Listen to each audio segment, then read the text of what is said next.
శ్రీమాత్రే నమః, శ్రీ గురుభ్యో నమః. నేను మీ దేవులపల్లి బాలచంద్ర శర్మ. మనకు నవంబర్ 16వ తారీఖు 18వ తారీఖు నుండి ప్రారంభమై మాలవ్య యోగం అనేటువంటిది జరుగుతుంది. అంటే శుక్రుడు స్వక్షేత్రంలో సంచరించడం. అక్కడి నుండి మనకు డిసెంబర్ 7వ తారీఖు వరకు ఈ మాలవ్య యోగం కాస్త తన యొక్క శుక్రుడు ఈ యొక్క వృశ్చికంలోకి ప్రవేశించడం వలన అది చతుర్గ్రహ కూటమి అవుతుంది. కాబట్టి ఈ గ్రహ సంచారాల్లో మార్పుల రీత్యా ద్వాదశ రాశుల వారికి కూడా ఎలా ఉండబోతుంది అనేటువంటి విషయాన్ని ఇప్పుడు తెలుసుకుందాం. కుంభరాశి వారికి సంబంధించి ఈ యొక్క మాలవ్య యోగం, రుచక యోగం, చతుర్గ్రహ యోగం, త్రిగ్రహ యోగం, శనిచండాల యోగం, గురుతిరోగమనం ఎలా ఉండబోతుంది అనే విషయాన్ని తెలుసుకుందాం. మీకు ఇక్కడ నేను చెప్పింది కేవలం ఒక 2 యోగాలు ఉన్నాయని, కానీ ఈ టైం పీరియడ్లో మనకి ఇన్ని జరుగుతూ ఉన్నాయి. రుచక యోగం ఆల్రెడీ నడుస్తూ ఉంది, మాలవ్య యోగం అనేటువంటిది నడుస్తుంది, అది ముగియబోతుంది. అలాగే త్రిగ్రహ యోగం ఆల్రెడీ 3 గ్రహాలు కలిసి ఉన్నాయి, ఈ 4వ గ్రహం వచ్చి ఇక్కడ కలుస్తుంది. వీటితో పాటుగా శని చండాల యోగం, గురుతిరోగమనం ఇవన్నీ కూడా ఉన్నాయి. వీటి ప్రకారంగా కుంభరాశి వారికి ఎలా ఉంటుంది అనే విషయాన్ని చూసుకుంటే, కుంభంలో ఎప్పుడైనా సరే రాహువు లగ్నంలో ఉండడం వలన విపరీతమైనటువంటి మత్తులో లేదా తెలవనటువంటి తనంలో నమ్మకూడని వాడిని నమ్మడము.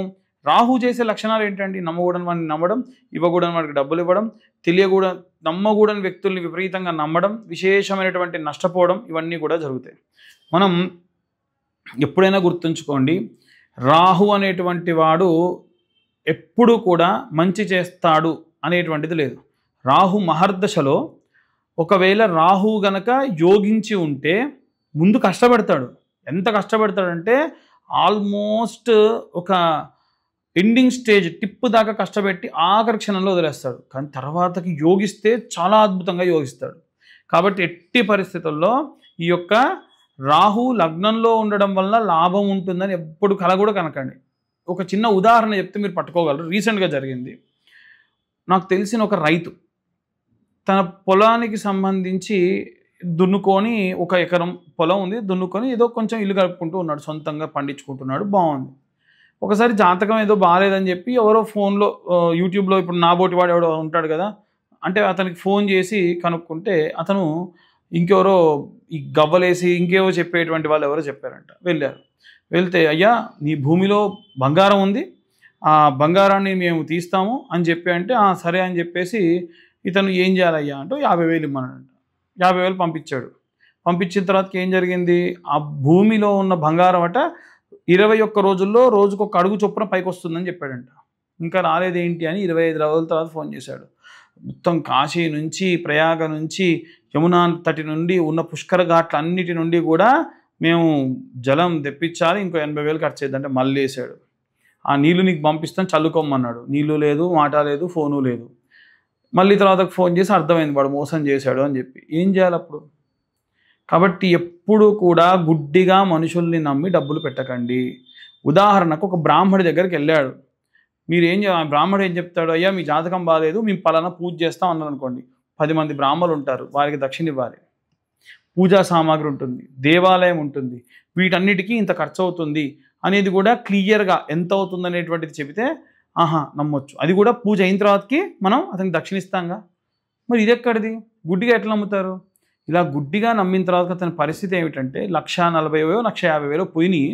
వాళ్ళ కూతురికి అపెండిసైటిస్ ఆపరేషన్ అయితే అతను మనిషిని అడిగి లిటరల్గా అడుక్కొని ఆపరేషన్ చేయించాల్సి వచ్చింది. సో ఏంటి దారుణం? ఎప్పుడూ కూడా ఎవరైనా సరే మీ పేరు, డేట్ ఆఫ్ బర్త్ లేకుండా జాతకం చెప్తానంటే కూడా నమ్మకండి. నాకు ఎన్నో కాల్స్ వస్తాయి. రోజుకి నేను అలా కనుక చెప్పాలనుకుంటే నేను రోజుకే కొన్ని లక్షలు సంపాదించవచ్చు. కానీ ఎట్టి పరిస్థితులు అలా చేయను. మీ చేయి చూసి చెప్తా, అది కూడా చెప్పను నేను. మీ పేరు పంపించండి చెప్పను. ఎందుకంటే అందరి వెంకటేశ్వరరావు అన్న పేరు ఉంది, అందరు ఒకటిలా ఉన్నారా? శ్రీనివాసరావు ఉన్నారు, అందరు ఒకటిలా ఉన్నారా? ఉండరు. ఆ పేరు గల వాళ్ళందరూ ఒకేలా ఎలా ఉంటారు? మరి ఎలా చెప్తారు పేరు బట్టి జాతకం? తప్పు. ఖచ్చితంగా పేరు, date of birth, time, place ఉంటేనే జాతకం చెప్పొచ్చు. ఒకవేళ అలా కాకుండా జాతకం చెప్పాలి అని అంటే కేవలం పేరు మీద 30% వరకు మాత్రమే ఉంటుంది. దానికి ఎక్కువ డబ్బు ఖర్చు కాదు. అనవసరంగా డబ్బులు వృధా చేసుకోకండి. నా మాట వినండి, జాగ్రత్తగా మీరు డబ్బులు దాచుకోండి. ఇప్పుడు వీరి పరిస్థితి కూడా అదే. ఇప్పుడు నడుస్తున్న కాలం కూడా అదే. ద్వితీయంలో శని, ఫైనాన్షియల్ స్టేటస్ మొత్తం ఢమాల్. అలాగే ఈ యొక్క సప్తమంలో కేతువు, ఎప్పుడు రాహు ఉన్న సప్తమంలో కేతువు ఉంటాడు. అక్కడ ఉన్నటువంటి స్థానం ఏదైతే ఉన్నది సింహానికి సంబంధించి. సో ఎవరికైనా చెప్దామంటే కూడా తిడతారు. ఓ పోలీస్ దగ్గరికి వెళ్తే అంత గుడి నమ్ముతావాను అని చెప్పి రిటర్న్ మళ్ళీ వీళ్ళనే తిడతారు. సో ఏం చేస్తాడు పాపం, నిస్సహాయ స్థితిలో ఉంటారు. ఇంకోటి ఏంటంటే ఈ కుంభరాశి వారికి కరెక్ట్గా చూసుకోండి, 9వ స్థానం నందు సూర్యుడు, బుధుడు, కుజుడు, శుక్రుడు. 9వ స్థానం అంటేనే మన దూర ప్రాంతాలు ప్రయాణం చేయడము, ఆధ్యాత్మిక చింతన, దేవాలయాలకు వెళ్ళడము, పూజల కోసం డబ్బులు ఖర్చు పెట్టుకోవడం. అక్కడ ఇన్ని గ్రహాలు కలిస్తే మరి ఆ పని కాక ఏం చేస్తారు? గుడ్డిగా నమ్మాల్సి వస్తుంది. కానీ నేనేమంటున్నా, అన్నీ తెలుసుకొని ఒకవేళ మీరు పెట్టిన ఖర్చుకు కూడా ఒక ప్రొడక్టివిటీ అనేటువంటిది లేకుండా మీరు అనవసరంగా డబ్బు వేస్ట్ చేయొద్దు అనేది నా ఉద్దేశం. అలాగే ఈ యొక్క కుంభరాశి వారికి సంబంధించి షష్టమంలో ఉన్నటువంటి గురువు ఏం చేస్తున్నాడు అంటే పంచమంలోకి వస్తున్నాడు. ఎవరన్నా లవ్ మ్యారేజెస్ చేసుకునేటువంటి వాళ్ళు కూడా ఇప్పుడు యోగిస్తుంది కానమ్మ. ఇది కూడా చాలా జాగ్రత్తగా, గుడ్డిగా మనిషిని నమ్మి ఇబ్బంది పడకండి, మోసపోకండి. మనుషుల వల్ల కూడా అంటే తను డబ్బే తీసుకుపోవాలని మీ జీవితమే పోవచ్చు ఒక మనిషిని నమ్మితే, అబ్బాయిలు కానీ అమ్మాయిలు కానీ. సో ఈ ప్రకారంగా చాలా జాగ్రత్తగా ఉండండి. ఇవన్నీ గోచార రీత్యా చెప్పేటువంటి విషయములు మాత్రమే. పూర్తిగా డీటెయిల్డ్గా జాతకం కావాలనుకున్న వాళ్ళు మీరు మీ పేరు, date of birth, time, place కింద ఉన్న నెంబర్కి వాట్సాప్ చేయొచ్చు. డీటెయిల్గా జాతకం గురించి తెలుసుకోవచ్చు. ఇక అన్ని వర్గాల వాళ్ళు కూడా ఎలాంటి రెమెడీస్ తీసుకోవాలి, ఎలాంటి మంత్రం చదవాలనే విషయాన్ని ఇప్పుడు మనం తెలుసుకుందాం. అందరూ కూడా ఈ రాశి వారికి సంబంధించి పిల్లలు, ఉద్యోగస్తులు, గృహిణులు, సినీ రాజకీయ రంగాల వారు, అలాగే ఎవరైనా సరే అందరూ కూడా ఇప్పుడు నేను చెప్పేటువంటి రెమెడీస్ పాటించండి. మనందరికీ కూడా నవగ్రహాలు ఉంటాయి కదా, ఇంటి దగ్గరలో ఏదైనా దేవాలయం ఉంటే నవగ్రహాలకు వెళ్ళిపోయి ఈ యోగం ఉన్నన్ని రోజులు కూడా ఈ నవగ్రహాల చుట్టూ కూడా ప్రదక్షిణాలు చేయండి. కానీ నేను చెప్పినట్టు చేయండి, ఎలా పడితే అలా కాదు. మొత్తం 27 ప్రదక్షిణాలు చేయాలి ప్రతిరోజు. 21 ప్రదక్షిణాలు సవ్య దిశలో అంటే క్లాక్ వైజ్ డైరెక్షన్లో చేయండి. ఒక 6 ప్రదక్షిణాలు యాంటీ క్లాక్ వైజ్ డైరెక్షన్లో చేయండి. మొత్తం నవగ్రహాల్లో 7 గ్రహాలకి ఒక్కొక్క గ్రహానికి 3 ప్రదక్షిణాలు, 7 ముళ్ళ 21. రాహుకేతులకు మాత్రం అందరికీ తిరిగినట్టుగా క్లాక్ వైజ్ డైరెక్షన్లో తిరగకూడదు. కాబట్టి ఎక్కడైతే రాహు ఉంటాడో లేదా కేతు ఉంటాడో అంటే నైరుతిలో కానీ వాయువ్యంలో కానీ ఉంటాడో అక్కడి నుంచి యాంటీ క్లాక్ వైజ్ డైరెక్షన్లో తిరగాలి. ఇలా తిరుగుతూ మొదటి రోజు అంటే ఒక ఆదివారం ప్రారంభించారనుకోండి, ఆదివారం నాడు ప్రారంభించండి వీలైతే ఈ ప్రదక్షిణలు, లేదా సోమవారం, లేదా మనకు ఏ రోజు ప్రారంభిస్తే ఆ రోజు. ఇప్పుడు ఆదివారం ప్రారంభించేటట్టయితే ఒక పిరికెడు గోధుమలు తీసుకొని ఆకు డొప్ప అంటే ప్లాస్టిక్తో పేపర్తో కాదండి, ఆకువే డొప్పలు ఉంటాయి, దాంట్లో వేసి మీకు చిన్న దియా ఉంటుంది, నెయ్యితో చేసినటువంటి దీపం, దాని మధ్యలో పెట్టేసి లేదా ఒక చిన్న ఏదైనా ఒక మట్టి చిప్ప తీసుకొని గోధుమల్లో పెట్టేసి వెలిగించండి. వెలిగించి సూర్యాయ నమ లేదా ఆదిత్యాయ చ సోమాయ మంగళాయ బుధాయ చ గురు శుక్ర శనిభ్యశ్చ రాహవే కేతవే నమః అనుకుంటూ ప్రదక్షిణలు చేయండి.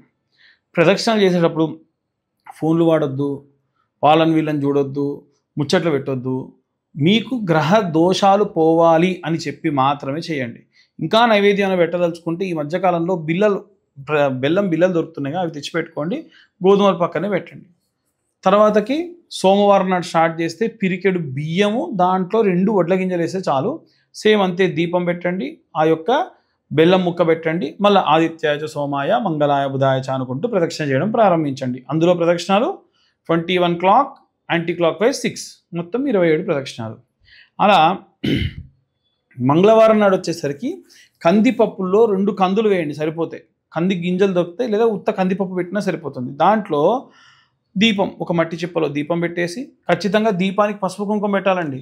ఇంకోటి, మీరు నవగ్రహాల గుడికి ఎప్పుడు తీసుకెళ్ళినా ఆ పదార్థాలు అక్కడితో అయిపోవాలి తప్ప కొన్ని తీసుకెళ్తా, కొన్ని ఇంటికి తీసుకెళ్తా కుదరదు. మీరు దీపం పెట్టాలనుకుంటే నూనె దీపం పెట్టండి, నెయ్యి దీపం పెట్టండి, కానీ అంత క్వాంటిటీ తీసుకెళ్ళండి, అంతే క్లోజ్ చేసుకొని తీసుకెళ్ళండి తప్ప మిగిల్చుకొని అక్కడెక్కడో దాచుకోవడమో తిరిగి తీసుకోవడం చేయకూడదు. అలా కందిపప్పు కుజుడికి పెట్టేసి అక్కడ బెల్లం ముక్క పెట్టేసి ఆదిత్యాయ సోమాయ మంగళాయ బుధాయ 21 ప్రదక్షిణల క్లాక్, యాంటీ క్లాక్ వైజ్ 6. అలా బుధుడి దగ్గరికి వెళ్తే పెసర్లు లేదా పెసర పప్పు ఒక ఆకుడొప్పలో వేసి దీపం పెట్టి సేమ్ మళ్ళీ ప్రదక్షిణాలు చేయండి. తర్వాతకి గురుగ్రహం శనగలు లేదా శనగపప్పు ఆకుడొప్పలో వేయండి, దీపం పెట్టండి, ప్రదక్షిణాలు చేయండి. అలాగే బెల్లం ముక్క నైవేద్యం పెట్టండి. శుక్రగ్రహం ఇవి తూర్పు భాగంలో, ఇప్పుడు సూర్యుడు వచ్చేసి మధ్యలో ఉంటాడు, సూర్యుడికి కుడివైపు కార్నర్కి ముందు భాగంలో చంద్రుడు ఉంటాడు, సూర్యుడికి కుడి చేతి వైపు మధ్యలో 3 గ్రహాలలో మధ్యలో కుజుడు ఉంటాడు, సూర్యుడికి లెఫ్ట్ సైడ్ కార్నర్లో ముందర బుధుడు ఉంటాడు. అదే సూర్యుడికి ఎడమవైపు 3 గ్రహాలలో మధ్యలో ఉండే గ్రహం బృహస్పతి గ్రహం. ఆయనకి శనగపప్పు పిరికెడు ఆకుడొప్పలో వేసి దీపం వెలిగించి బెల్లం ముక్క పెట్టి ఆదిత్యాయ సోమాయ మంగళాయ బుధాయ అన్న ప్రదక్షిణ చేస్తూ ప్రార్థన చేయండి. ఇక శుక్రుడి విషయానికి వస్తే సూర్యుడు ముందే ఉంటాడు. ముందర 3 గ్రహాలు ఉంటే మధ్యలో ఉంటాడు. ఆయన దగ్గర పిరికెడు బొబ్బెర్లు ఆకుడొప్పలో పెట్టేసి దీపం పెట్టేసి పసుపు కుంకుమ పెట్టి బెల్లం ముక్క పెట్టి ఆదిత్యాయ సోమాయ మంగళాయ బుధాయ అని ప్రదక్షిణ చేయడం ప్రారంభించండి. ఎన్ని ప్రదక్షిణాలు ముందే చెప్పేశాను నేను. ఇక శనివారం నాటికి వచ్చేసరికి సూర్యుడి వెనకాలే శని ఉంటాడు. ఆ శని దగ్గర మీరు ఈ యొక్క నువ్వులు, నల్ల నువ్వులు ఆకుడొప్పలో వేసి చిన్న దీపం ఒకటి మట్టి చిప్పలో ఆ నువ్వుల పైన పెట్టండి. ఎందుకంటే మీ ధాన్యం, మీ ప్రసాదం, మీ దీపం అనేటువంటి భావన ఉంటుంది మీకు కూడా. తర్వాతకి ఎవరైనా తీసి పక్క పెట్టినా పట్టించుకోకండి, పెట్టేసేయండి, ఏం పర్లేదు. అలా పెట్టేసి పసుపు కుంకుమ పెట్టి ప్రదక్షిణ చేయడం ప్రారంభించండి. ఇక రాహుకేతువుల విషయానికి వస్తే అయితే మంగళవారం నాడు చేయండి, లేకుంటే ఆదివారం నాడు చేయండి. రాహువుకు కానీ కేతువుకు కానీ. మంగళవారం నాడు చేస్తే రాహువుకి పిరికెడు నల్ల మినుములు లేదా మినపప్పు ఒక ఆకుడొప్పలో వేసి, అలాగే దానిపైన దీపం, దానిపైనే కాస్త పసుపు కుంకుమ బెల్లం పెట్టి యాంటీ క్లాక్ వైజ్ డైరెక్షన్లో ఈ యొక్క వీరికి ప్రారంభించినప్పుడు యాంటీ క్లాక్ వైజ్ డైరెక్షన్లో ముందు 6 చేసి తర్వాతకి 21 చేయండి. అలాగే ఈ యొక్క కేతువుకు చేసినా సరే అంతే అన్నమాట. సో లేదు మంగళవారం నాడు కుజుడితో పాటు రాహువుకు చేసేయండి. ఆదివారం నాడు సూర్యుడితో పాటు కేతువుకు చేసేయండి. అప్పుడు క్లాక్ వైజ్ డైరెక్షన్లో 21, తర్వాతకి యాంటీ క్లాక్ వైజ్ డైరెక్షన్లో 6. ఇలా చేస్తూ ఆదిత్యాయ సోమాయ మంగళాయ బుధాయ గురు శుక్ర శనిభ్యశ్చ రాహవే కేతవే నమః. మళ్ళీ చెప్తున్నా, ఆదిత్యాయ సోమాయ మంగళాయ బుధాయ గురు శుక్ర శనిభ్యశ్చ రాహవే కేతవే నమః. వీలైతే రోజు మీరు ఈ దేవాలయానికి వెళ్ళేటప్పుడు కాళ్ళకు చెప్పులు కూడా వేసుకోకుండా వెళ్ళండి. ఇంకా వీలైతే మంచి సాంప్రదాయ దుస్తులే వేసుకొని వెళ్ళండి. హడావిడిగా వెళ్ళకండి, కొంచెం ఎర్లీగా వెళ్ళండి, బ్రాహ్మీ ముహూర్తంలో వెళ్ళండి, పొద్దున్న వెళ్ళండి. ఇంకా చాలా మంచి సత్ఫలితాలు పొందుతారు. అయ్యగారు మరి మేము పూలు పెట్టొద్దా? పెట్టండి. ఒకవేళ మేము దీపం ఏదైనా పెద్దది పెట్టొద్దా? పెట్టండి, ఎవరొద్దన్నారు? మేము వారికి ఏమైనా వస్త్రం వేయొద్దా? ఏ గ్రహానికి ఏ వస్త్రమో మీరు ఎట్లా కొడితే వస్తుంది? వస్త్రం కూడా సమర్పించవచ్చు. ఇంత చిన్న చిన్న రిబ్బన్ ముక్కల్లా కట్ చేసుకుని వాళ్ళ మెడలో కూడా కప్పొచ్చు. సో ఈ విధంగా చేయండి. విశేషంగా ఇప్పుడున్న గ్రహస్థితుల ప్రభావం నుండి బయటపడతారు. చాలా ఆనందంగా ఆహ్లాదంగా కూడా ఉంటారు. ఇది చేస్తున్నన్ని రోజులు బ్రహ్మచర్యం పాటించాలా? అవసరం లేదు. ఇవి చేస్తున్న రోజులు భార్యాభర్తలు కలిసి ఉండకూడదా? అదేం లేదు. మాంసం తినకూడదా? అదేం లేదు. అసలు జీవితాంతం మాంసం మానేస్తే అంత అదృష్టవంతులు ఇంకొకళ్ళు లేరు.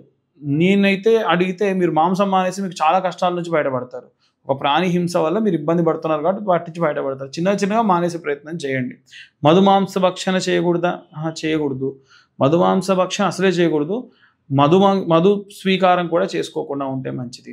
ఇక ఇంతే తప్ప భార్యాభర్తలు ఉండేటువంటి విధానం కానీ, కుటుంబంలో కానీ, ఎక్కడికైనా బయటికి వెళ్ళడం కానీ, ఊర్లోకి వెళ్ళడం కానీ వెళ్ళొచ్చు. అదేంటి గారు మేము వేరే ఊరికి వెళ్తే మరి ప్రదక్షిణ అక్కడ ఉండవా? నవగ్రహాలు కూడా అక్కడ చేయండి. సింపుల్. అక్కడ కందులు ఉంటే, అక్కడ గోధుమలు ఉంటే అక్కడ చేసుకోవచ్చు కదా. సో దేవుడు ఎక్కడైనా దేవుడే. మీరు చేసేటువంటి విధానంలో విపరీతమైనటువంటి మార్పులు ఉంటూ ఉంటాయి. సో ఇవన్నీ కూడా మనం గోచార రీత్యా చెప్పి దానికి సంబంధించిన రెమెడీస్ చెప్తున్నాం. డీటెయిల్డ్గా జాతకం కావాలనుకున్న వారు కింద ఉన్న నెంబర్కి మీ పేరు, date of birth, time, place డీటెయిల్గా పంపించండి. 60-70 పేజీల్లో జాతకం మీకు అందించడం, డీటెయిల్గా జాతకం గురించి మాట్లాడడం కూడా జరుగుతుంది. సర్వే జనా సుఖినో భవంతు. స్వస్తి.